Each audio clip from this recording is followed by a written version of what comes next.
Tonight, the first heartbreaking farewell from the wedding day bus tragedy, the bride and groom among the mourners. Canberra gives Ukraine more money to fight Russia after Vladimir Putin's disastrous weekend. A truckie charged over this dangerous move in Sydney's northwest. More pain for your pay packet with childcare about to bite family budgets even harder. New harbour ferries are on the way, designed and built in Australia. And Fergie reveals her battle with breast cancer. Live from Sydney, 7 News with Mark Ferguson. Good evening, beautiful, kind and exuberant. That's how Angus Craig was remembered today at the first funeral for one of the victims of the Hunter Valley wedding bus crash. Among the mourners, the bride and groom, who now have the unbearable task of farewelling 10 of their closest friends. They should be on their honeymoon. Instead, Matty Edsel and Mitchell Gaffney are facing the unfathomable.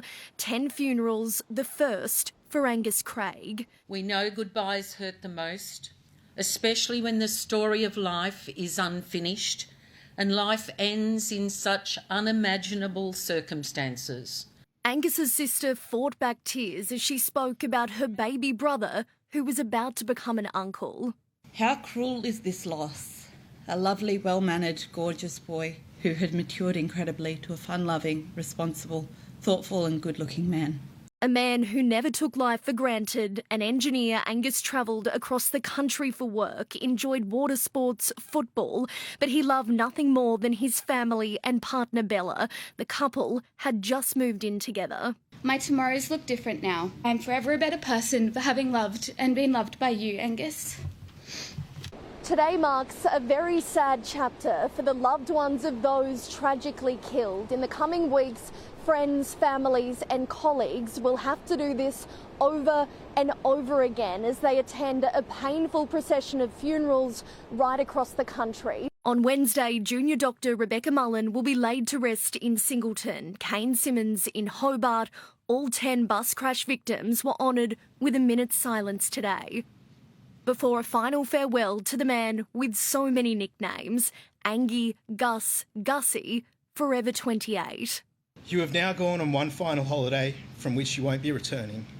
But I know that you'll be sitting there waiting for me with some stupid present, a big corny smile on your face and arms wide open for a big Angus cuddle. Annie Puller, 7 News. Canberra has promised $100 million more to help Ukraine defeat Russia, less than a day after Vladimir Putin suffered a stunning attack from within. Right now, his leadership has never looked shakier after the weekend uprising by a rebel army.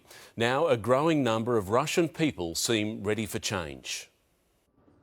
A picture of the conflict that could have been. Chechen soldiers who'd raced from the Ukraine front line to defend Vladimir Putin from the advancing Wagner mercenaries. No one thinks this Russian drama is over. I don't want to speculate on it, but I don't think we've seen the final act. Wagner's 25,000 troops had come within 200 kilometres of Moscow before leader Yevgeny Prigozhin called off the coup, fleeing into exile in neighbouring Belarus. He didn't look like a defeated general.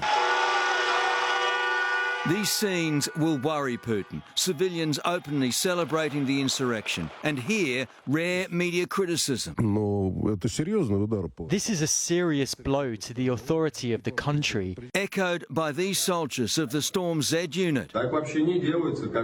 Angry, the mutiny is over. Many saying this marks the beginning of the end for Putin and uncertain times for nuclear Russia. What the West doesn't want is complete chaos and a breakdown of law and order. For Ukraine, though, the disarray provides advantage. This begins to open some doors of opportunity. Today, the Australian government committed another $110 million. And we'll continue to engage with Ukraine for as long as it takes. But still none of the off-road armoured Hawkeye vehicles they've been chasing. This has taken too long and is too little. Ukraine's advances now will only contribute to destabilising Putin, the once bare-chested Russian strongman, increasingly looking like the emperor with no clothes. Chris Reason, 7 News. And Tim Lester joins me now live from Washington. Tim, what does America think Vladimir Putin will do next?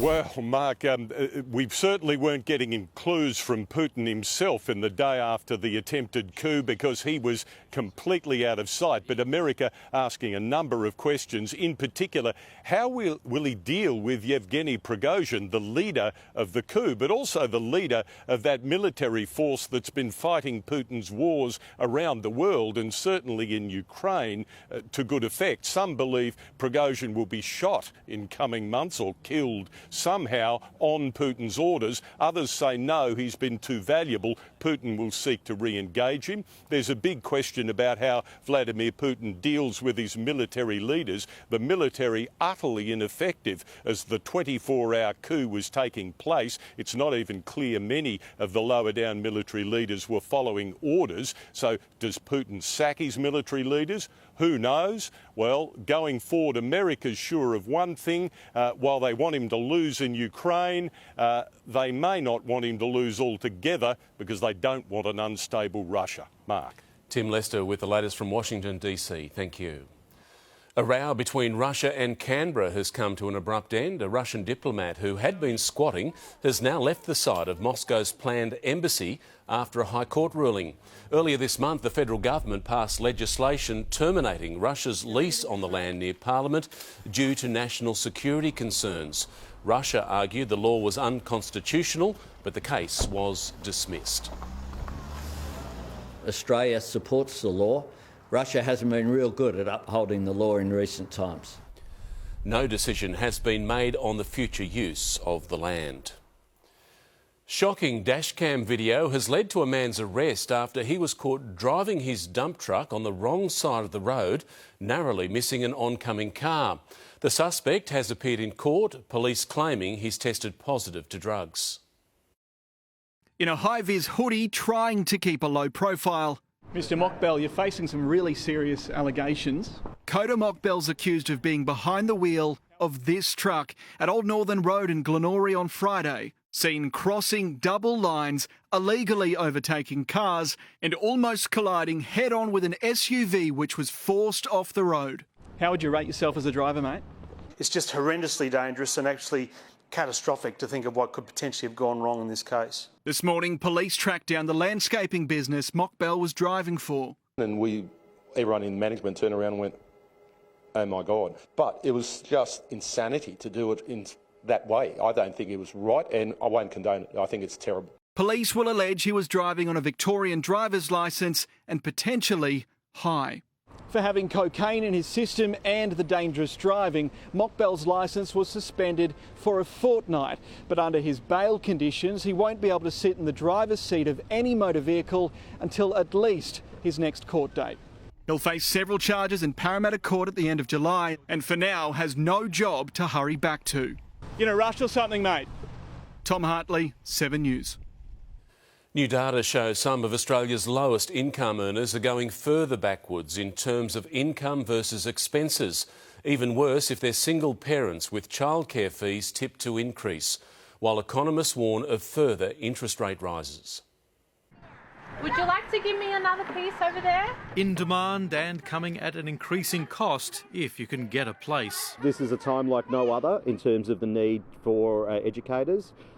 We've had to cap enrolments at many services across the country. Operators warning a future wage rise would attract more staff but also cost parents more. The Childcare Alliance suggests a 25% pay rise would mean an 18% fee rise after subsidies. That's $34 a week more for a low-income single parent. Unless there's some government support, there would very clearly be an impact on families. Calling for taxpayers to foot a potentially multi-billion-dollar bill for the wage rise, parent advocates agree. Parents in Australia already pay some of the most expensive fees in the world for early education, and it is simply not sustainable for parents to be paying substantially more. As the growing pain from soaring living costs hits the lowest paid workers even harder, Anglicare says a single person full-time on the minimum wage now only has $67 left after basic weekly expenses. Alarmingly, when we look at a single parent with one child, they are going backward by $180 each and every week. What everyone wants to see go backwards is inflation, but market experts believe the latest figure this week won't be good news. Basically what's saying is they'll come out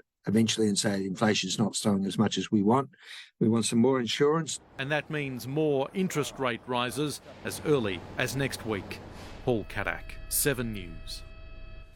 Customers of Australia's biggest bank have been blocked from their accounts. Amy Clements has the latest on the Commonwealth Bank outage. Amy, many couldn't access their money for hours. Yes, Mark, and there are still delays tonight. Thousands of people reported this problem by 9 o'clock this morning, but those services only started to be restored by 4 p.m. The CommBank app and online net bank were down, meaning that people couldn't direct debit or transfer money.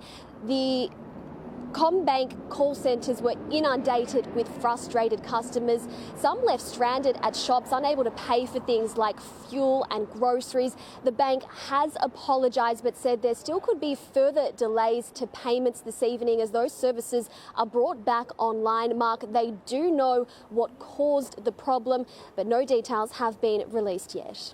OK, Amy, thank you.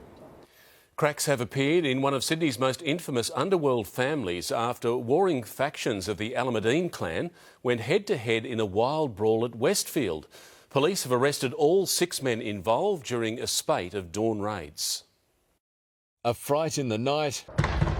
Police! Search warrant! Open the door! After a brawl at the mall. Acted like animals in a very busy shopping centre. Middle-aged men wearing handcuffs and brand names walked one by one from a western suburbs home. Inside, cash, $30,000 worth. Outside, pistols, 2 of them. They're all very well known to us. They're all either associates or related to a serious organised criminal network. That network, Sydney's Alameddine crime clan, where Kingpin Rafat recently left for Lebanon, and the cracks are beginning to show. It all came unstuck at Eveleigh, below Westfield, Sydney City, on Wednesday last week, when 2 warring factions exploded. Encountered each other and have effectively attacked each other. It was around midday, lunchtime. A lot of people around. A violent outburst like this is one thing for police, but what has senior detectives watching with just as much interest is the shift in power for this notorious crime family. While Rafat is offshore, Ahmad is still here. But police think it's this man, Ali El Maubayed, who now calls the shots and who'll clean up the mess after Westfield turned wild. Evan Batten, 7 News. And the hunt is on for an attacker after a supermarket brawl in Sydney. The fight broke out in Woolworths at Seven Hills Shopping Plaza around midday yesterday. Police say 2 men aged 19 and 23 suffered cuts to their heads, paramedics taking them to Blacktown Hospital. They'd like help finding another man who fled before they arrived. Guy Sebastian's former manager, who was jailed for embezzling the Star's money, will walk free from prison tonight. Titus Day was found guilty of stealing more than $600,000 from the pop star. He appealed, and today 3 judges found there had been a miscarriage of justice. He'll be released from jail while the remainder of his appeal is decided. Australia will farewell former Labor opposition leader Simon Crean with a state funeral following his shock death. He served as a union boss and then a minister in 4 governments. Tonight he's being remembered fondly by both sides of politics. He devoted his life to working for the workers. I come from a very proud Labor family. Politics was in his blood. His father, Frank, Deputy Prime Minister to Gough Whitlam, proud of the son who rose from the Storemen and Packers Union to be president of the ACTU. Entering politics for Melbourne's Hotham in 1990, the only MP to serve in the Hawke, Keating, Rudd and Gillard cabinets. In every one of them, he made a difference. Once North Melbourne's #1 ticket holder, he led Labor between 2001 and 2003, but never to an election, famously opposing John Howard on the Iraq War. The nation did go to war on a lie. Telling President George W. Bush to his face, in the Labor tumult of 2013, backing Kevin Rudd's return before backing out of politics. You know, these are hard days. Hard-working, humble, always fighting for others, often to his own detriment. Simon Crean was revered by all sides of Parliament. From John Howard, he was a formidable adversary whom I've both liked and respected. From his wife of 50 years, Carol, and his family, not having him with us will never feel right, but the time we had together will be with us forever. He died in Germany from an apparent heart attack doing what he loved, bushwalking. Thanks very much, everyone. The nation will now thank him with a state funeral. Simon Crean was 73. Mark Riley, 7 News. Former Deputy Premier John Barilaro has been ordered to pay compensation after being sued by a cameraman he scuffled with in Manly. The former Nationals MP will have to fork out nearly $10,500 to replace equipment, including a second-hand camera. An assault charge against Mr Barilaro was previously dismissed. After years of problems with foreign-built ferries, Australian-made ferries will soon start powering along the Parramatta River. But they won't be built here in New South Wales as promised by the state government. The opposition calling that a betrayal.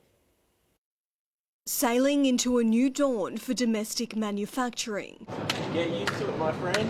The Premier announces the new Parramatta ferries will be built down under. Australian-built ferries, Australian-built know-how. $49 million will be spent on 7 new vessels to replace the Rivercat fleet, which has serviced the Parramatta River since 1992, while 10 Indonesian-built River-class ferries will stay in service despite being dogged by defects.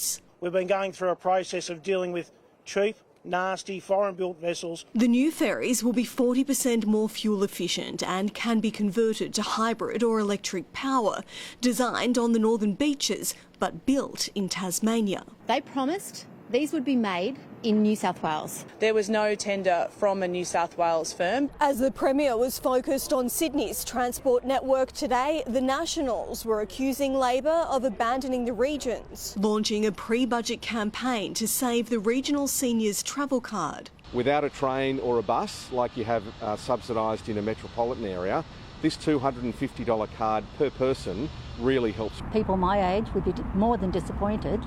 It would be a shame. The Premier says it's a shame the previous government didn't fully fund it. It's very difficult to cut a program that didn't exist in the first place. Amelia Brace, 7 News. Sarah, the Duchess of York, has been diagnosed with breast cancer. She's told how a checkup, after being encouraged by her sister in Australia, led to a shock discovery.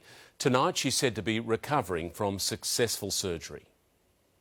Sarah Ferguson on 7 Sunrise just a fortnight ago. Hello to all those lovely people in Australia. And now in recovery after being treated for cancer, opening up on a podcast released just hours ago. I'm taking this as a real gift to me to change my life. The Duchess of York underwent surgery at London's King Edward VII's Hospital. Her representative saying an early form of breast cancer was detected at a routine mammogram screening. Fergie's surgery described as successful. Her dad survived prostate cancer. His memory, his message, never leaving her mind. And I'm so glad that Dad did talk about it, so I went and got checked. Prince Andrew's former wife still lives with the Duke of York at Royal Lodge on the Windsor estate. Their eldest daughter, Princess Beatrice, attended Royal Ascot this week, giving few signs of any concern. The Duchess is said to be thankful medical staff picked up the cancer. Her prognosis described as good. After several days in hospital here, she is now symptom-free and recovering at Windsor with her family. I'm going to go out there and get super fit and super well, super strong. And I want to, if I have to shout about this from the top of the mountains, then I'll shout about. In London, Hugh Whitfield, 7 News. Time to check the forecast now, and it's welcome back to Angie Asimus. Angie, it's been a blustery day. Thanks very much, Mark. I love what you've done with the place. Yes. Now, it's certainly been icy out in those winds today. A severe weather warning for damaging gusts is in place. It stretches from the central tablelands right down to the south coast. Among the most intense speeds, 93 kilometres per hour at Bellambi, 74 k's at the airport and 69 at Camden. Officially, temperatures were actually above average in the CBD with the top of 19 degrees. However, out in that breeze, didn't feel any warmer than 13 all day. That system is cold enough to produce snow on the ski fields, a top of -2 at Thredbo today. Those strong west-northwesterly winds are pushing towards us from a deep low near Tasmania. They are going to ease late tonight, though. Your more settled Tuesday forecast coming up soon, Mark. See you then, Angie. Thank you. A killer behind bars convicted again over a brutal assault. After the break, a sandwich press sent flying before a beating caught on camera. The moment a giant twister roared to life, destroying homes in its path. The big problem that's seen thousands of cars recalled. Using the earth to heat your home and save your money, that's later. And a freak storm sweeps cruise passengers off their feet. Welcome back. Toyota and Land Rover have just issued recalls for thousands of vehicles. They affect Yaris models built between May 2020 and May 2023. Toyota wants drivers to contact their local dealership to have the suspension problem fixed. Land Rover is recalling 4,000 Discovery SUVs and 200 luxury Range Rovers, some with a price tag of $250,000. A convicted killer already serving up to 24 years behind bars has been convicted again for assaulting a fellow inmate. He took part in a savage prison brawl, his role clearly captured by security cameras. 7 News obtaining those exclusive pictures. It is a brawl between inmates, a murderer standing among them. Sateki Siali watches on as a man is bashed unconscious. It started outside cell 505 at Kempsey Jail. Peter Abdul Messiah threw the first jab, but is dragged away by his ponytail. He manages to escape. His attacker throws a sandwich press with no prospect of catching up. That's when Sateki Siali enters the picture. He claims he tried to stop the fight. Siali does not let him get past. He held him back. He is anything but frightened or frozen. He is calm and in control. The victim, who was left unconscious, suffered a fractured nose and dislocated jaw. Judge Gina O'Rourke took an hour to deliver her judgment, finding him guilty for his involvement in the brawl. After she had left the courtroom, Sateki Siali looked at the police officer in charge and called him a dog. He has a disdain for police after they arrested him for killing his neighbour Kelly Ventigado with a beer bottle. Sateki Siali will now be jailed for even longer. But what is extra time when you're already spending 24 years in jail? Leonie Ryan, 7 News. A deadly storm has swept across the US state of Indiana, where one tornado could be seen gathering power as it ripped through a neighbourhood, hurling debris into the air. Homes were damaged, some destroyed, and hundreds of thousands of households were left without power. At least one person was killed and another injured as the winds tore apart buildings and tennis ball-sized hail lashed much of the state. An intense storm has sparked chaos and panic on a cruise ship. Deck chairs were sent flying with passengers swept off their feet on board the Independence of the Seas off Florida. A falling piece of furniture wiped out a baby stroller. Luckily, the child was being held by its mother. It was all over in a matter of minutes. Royal Caribbean says there were no serious injuries.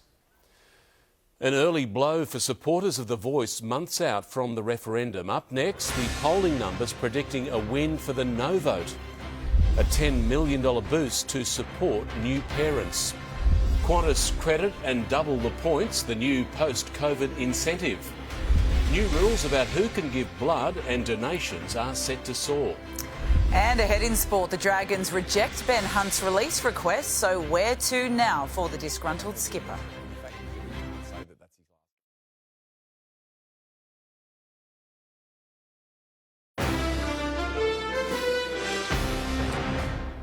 Welcome back. There's more help available for vulnerable families struggling through the early days of parenthood. A nurse home visits program has been expanded across the state, hoping to give every New South Wales child the best start at life. When Victoria Thorpe welcomed her first child, nurse Jo became part of her village. I can literally text her and be like, I haven't slept in 2 weeks, and she will come round with some self-settling tips to help me get him to bed. The pair connected through a free state government program that offers vulnerable families home visits from a range of healthcare professionals. All designed to provide that critical support to a family and a young child as they progress through those first 2,000 days. Today, the government announced a $10.3 million expansion of the Sustaining New South Wales Families program to the Hunter, New England district on the mid-north coast, Murrumbidgee, the Nepean Blue Mountains, southern New South Wales, out west and northern Sydney. We can step in and we can look for, vulnerabilities and issues that they might be having. Early intervention programs like this don't only set up a child for success. They also protect the state's health system from having to deal with potentially more complex and expensive health challenges later in a child's life. Healthy and strong families result in a strong community. Jodie Lee, 7 News. If the referendum for an Indigenous voice to Parliament were held on the weekend, it would fail. For the first time, an opinion poll shows a majority of Australians now oppose the plan. But the PM says there's still time to turn that around. Like the Aussies at the Ashes last week, Prime Minister Anthony Albanese is confident support for the voice will bounce back. You also can't win the Ashes if you're 9 wickets down and 100 to chase. They may well get the runs, as we all discovered. The latest news poll shows that for the first time, more people oppose the voice to Parliament than support it, 47 to 43%. Around the country, only New South Wales and Victoria have a majority in favour. Queensland and Western Australia way behind. The ballet is not this Saturday. We've got to explain what it's about. We'll continue to do so. But he acknowledges it won't be easy. The success rate is something like 8 out of 48. Opposition leader Peter Dutton once again called on the Prime Minister to cancel the referendum. The Australian public is not ready for the voice because the Prime Minister hasn't given them the detail. And Australians won't vote for something they don't understand. The Prime Minister believes once the campaign kicks off and the debate moves out of this building, there'll be a surge in support. I'm very confident that Australians will embrace that opportunity, say yes in the referendum in the last quarter of this year. Jennifer Beshwati, 7 News. There's a new incentive for Qantas customers to cash in their unused COVID travel credits. The airline giant says $400 million worth are up for grabs, but the clock is ticking. 3 years after COVID wreaked havoc at airports, Qantas is making it easier for passengers to claim back what they're owed. Today's announcement is a good one. It's a step in the right direction that will make it much easier for travellers to access those credits. It probably should have happened a little bit earlier. The airline has been under pressure from the ACCC after a barrage of complaints from customers who couldn't redeem their credits. $2 billion worth was issued by the airline when borders slammed shut. $400 million still hasn't been claimed, and they'll all expire in December. But in a positive move for customers, Qantas has launched a new tool, Find My Credit, helping people work out what they're owed. And they're offering double frequent flyer points to anyone who uses them before the end of July. So it's really critical that if you think you've got a refund, quickly check on the Qantas.com website, speak to your ATAS travel advisor and your travel professional. Many customers might not realise they're entitled to a full refund. Qantas says 80% of those with COVID credits can claim one. That's $320 million that could be transferred straight back into bank accounts. Refunds aren't being processed online. Instead, customers are required to pick up the phone. Christy Cooper, 7 News. Donations of blood are expected to surge after a rule change allowing Australians with tattoos to help out earlier. From today, anyone getting fresh ink from a licensed tattoo parlour will only have to wait a week before donating, rather than the 4 months under the old rules. Lifeblood says it expects an extra 10,000 donations a year. Some of Rugby League's biggest names turned out at the SCG today to launch the 7th annual Beanie for Brain Cancer round in the NRL. Raising money for the Mark Hughes Foundation, the event hopes to sell its 1 millionth beanie this year. The whole rugby league community as one whether you're a ball boy or a coach or the CEO, you're behind brain cancer. The foundation hopes to raise $3.5 million.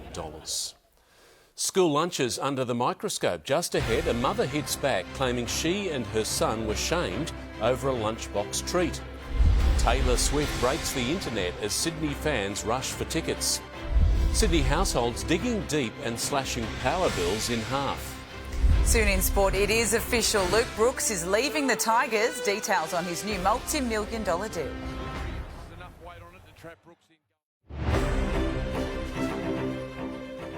Welcome back. A young mother has revealed how her 5-year-old was shamed at school for an unhealthy lunchbox. She's reignited the school meal debate in a now viral video and is calling for change. Like many parents every day, Ashley Griffiths packs food for her son at school, but apparently one item breaks the lunchbox law. It was really gut-wrenching to see my little child in tears because he had really been looking forward to this little cake. A slice of cake the 5-year-old never got to taste after being told by a teacher's aide she wasn't going to open it because it was an unhealthy treat. And ever since then, he's been questioning everything that's put in front of him. Is this healthy? Is this not? The mum posted about the situation on TikTok in a video that's now clocked up more than 1 million views. It's not in there to be a decoration. I made the decision to put it in there for him. Other parents have reached out sharing how their child was also food shamed. There's still a way to go in terms of teaching our children about how these sometimes treat foods fit into a healthy, balanced lifestyle. Nutritionists recommend whole grain carbohydrates, proteins and fruit and veggies as daily essentials. As for sweets, I don't have a problem with a bit of cake going in the lunchbox. Experts say lunchbox choice is all about balance, but ultimately what children eat is a decision for their parents. All children have different needs and no one's going to know those needs better than the parent. Food for thought. Garth Burley, 7 News.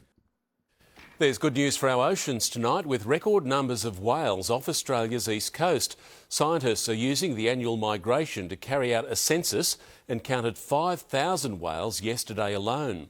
Large numbers, especially humpbacks, have been spotted off Newcastle, Port Stephens and Port Macquarie.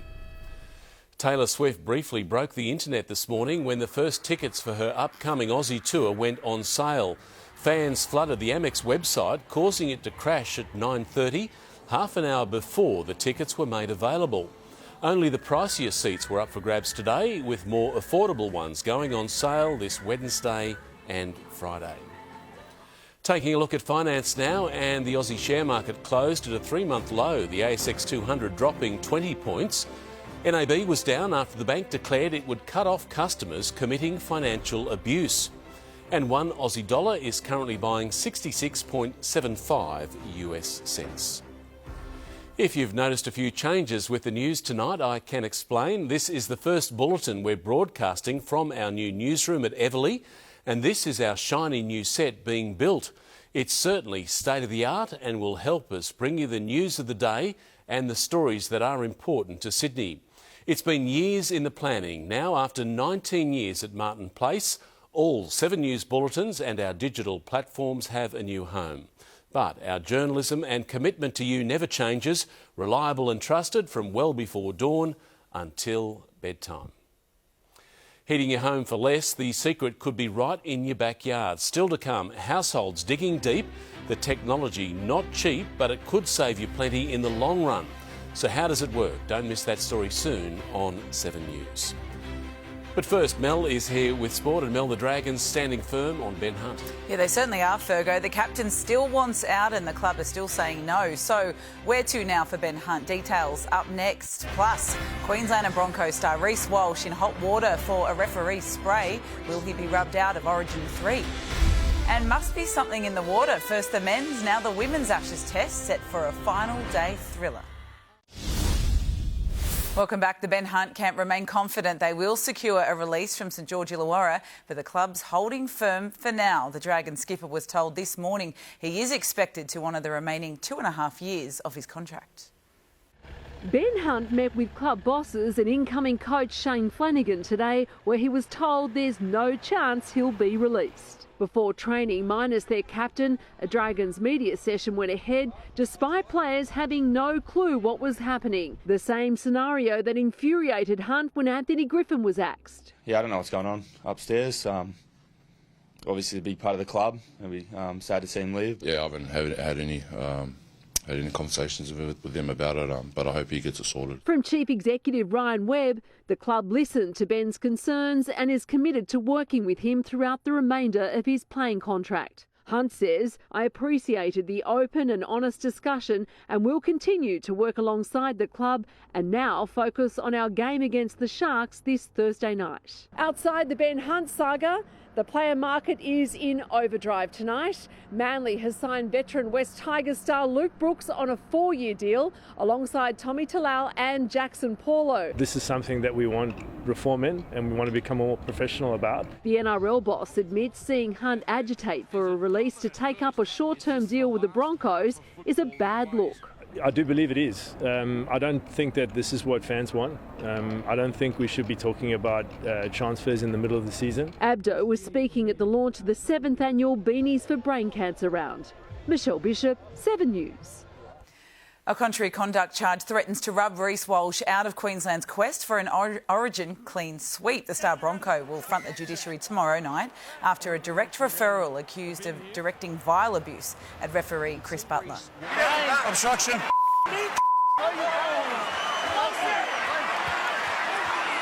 Go again, you go to the...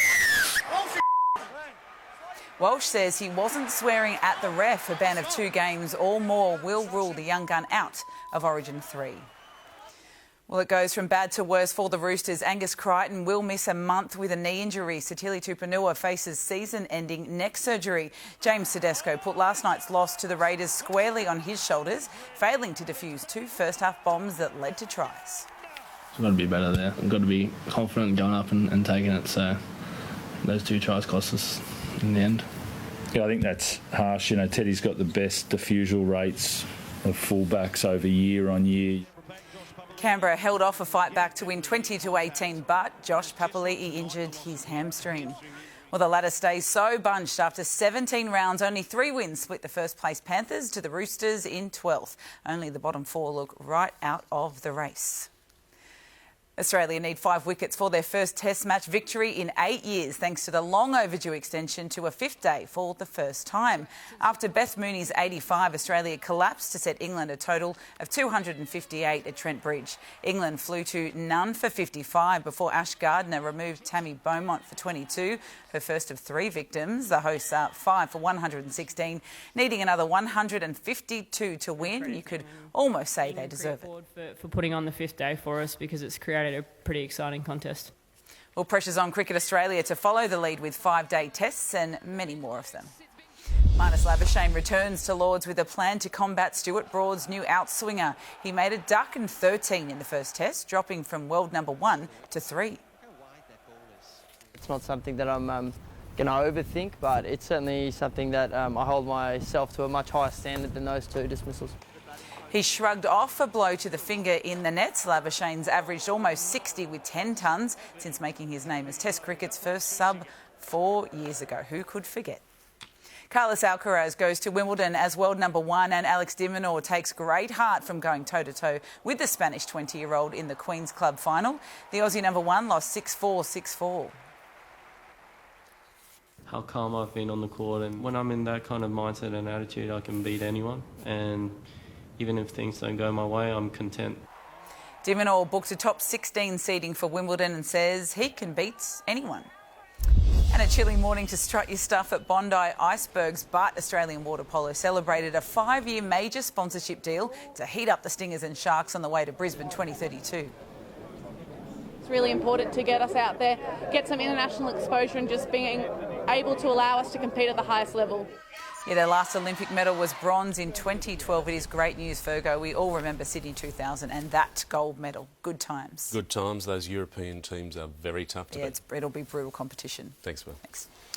The answer to slashing the cost of your power bill this winter might lie deep beneath the ground. Geothermal energy has been used for thousands of years, but has only recently taken off in Australia, with some residents in New South Wales already reaping the rewards. This winter, at the Fairwater Estate in Blacktown, homes are being heated from the ground up.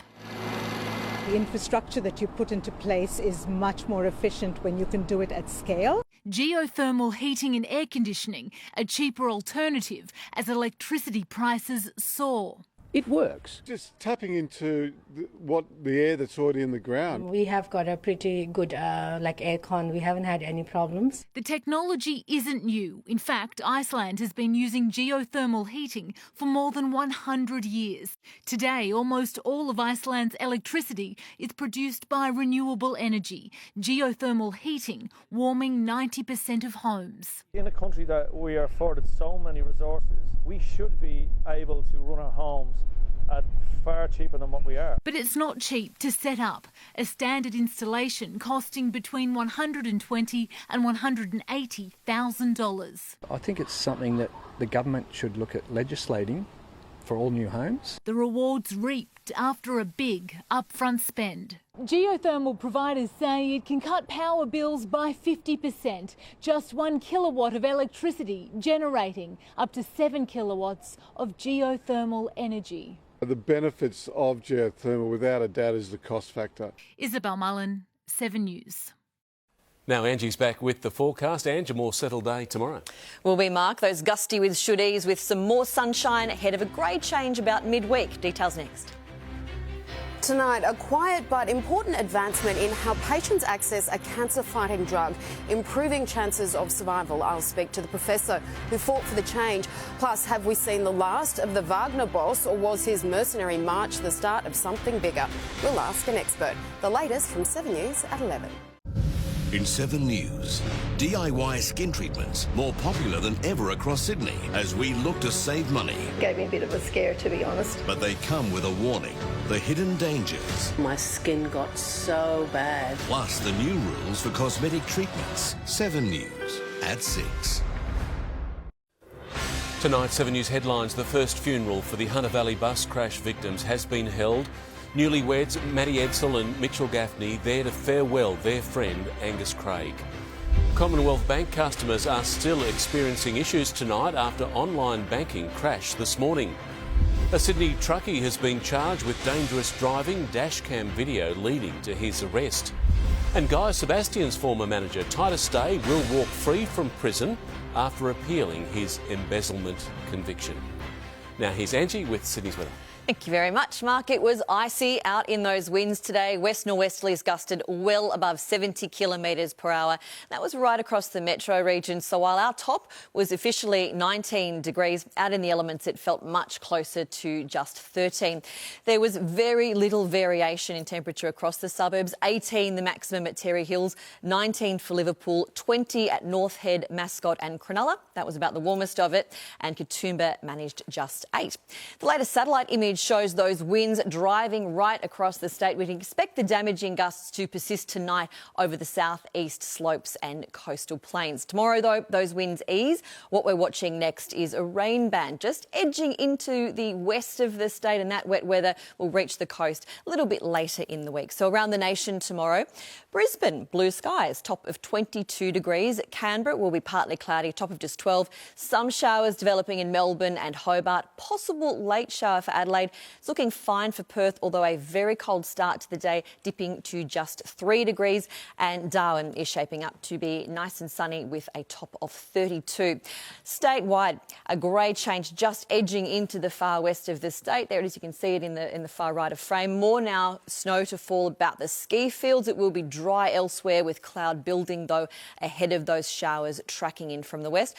We're looking at a top of 19 forecast for Newcastle and for Wollongong tomorrow, with with those much lighter winds. For the metro region, winds still tending westerly, but they'll be much lighter, staying fine. We're looking at a top of 18 degrees for Hornsby, 19 at Penrith, and Katoomba aiming for a slightly warmer 11.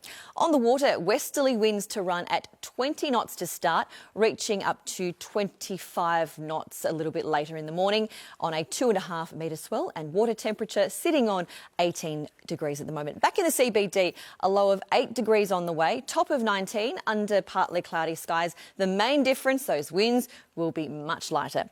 To the next 7 days, the change arrives on Wednesday with some showers amounting to about less than 10 millimetres. Showers again for Thursday. Will be a fine end to the working week on Friday. A little bit of a mixed weekend, looking at a clear Saturday. Showers redeveloping for us on Sunday, but Monday looks like those showers really picking up once again, but quite mixed for the coming week, Mark. Good on you, Angie. Nice to have you back. Thanks for having me back. Well done. Now a quick look at what's on Sunrise tomorrow. Thanks, Fergo. Tomorrow on Sunrise, they're calling it the best anti-wrinkle treatment ever. Now, clinically approved in Sydney. We'll see just how good it is. See you in the morning. That's 7 News for this Monday. We'll have updates for you throughout the evening. I'm Mark Ferguson from all the team from our brand new home. I hope you have a great night.